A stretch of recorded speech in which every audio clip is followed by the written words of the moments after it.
Which are the best panels in One Piece? In chapter 148, it's the Unbreakable flag. Of course it is. What else could it possibly be? But in order to fully discuss it, I do need the full 3 minutes of this short, and there are other panels in this chapter worth discussing. So, this is a two-parter, and you can find the other half of this analysis in the playlist. Flags are not just flags in One Piece. They always represent meaning, but especially in the Drum Island arc. Hiriluk is the first person to articulate this, presenting the Jolly Roger to Chopper as an almost magical totem, the signifier both of Hiriluk's dream, but also his faith that his dream is possible. No disease is incurable. This is why when Chopper is begging Kuroha to take him on as an apprentice, he's madly waving that flag. Not just because he's carrying on Hiriluk's dream, but because he's making this the symbol of himself. I will make myself the miracle cure.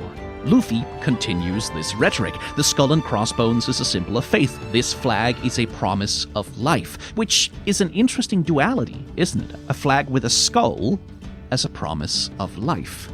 That mixing of meanings is what led Chopper to feed Hiriluk the poisonous Amyudake, so it's a promise of life that comes with the threat of death. You put your life on the line for the dream that your flag represents. Also, note that when Luffy is jumping back into the fight screaming to Chopper, "You've got a friend right here," he's coming from Hiriluk's flag. Luffy too is made from faith. Luffy too is a promise of life. One Piece is a story in large part about political repression and tyranny, and the hopelessness and despair that is used to sustain oppression. The oppressor says, change is impossible, a better world is impossible, I am on top and you are cattle and this will never change. The oppressor sets the terms of what is possible and enforces those terms with violence.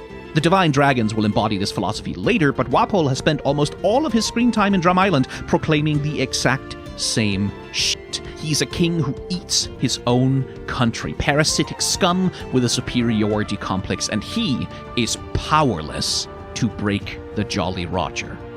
Hope, once it beats in someone's chest, faith in a better world, once it is kindled, it is unbreakable.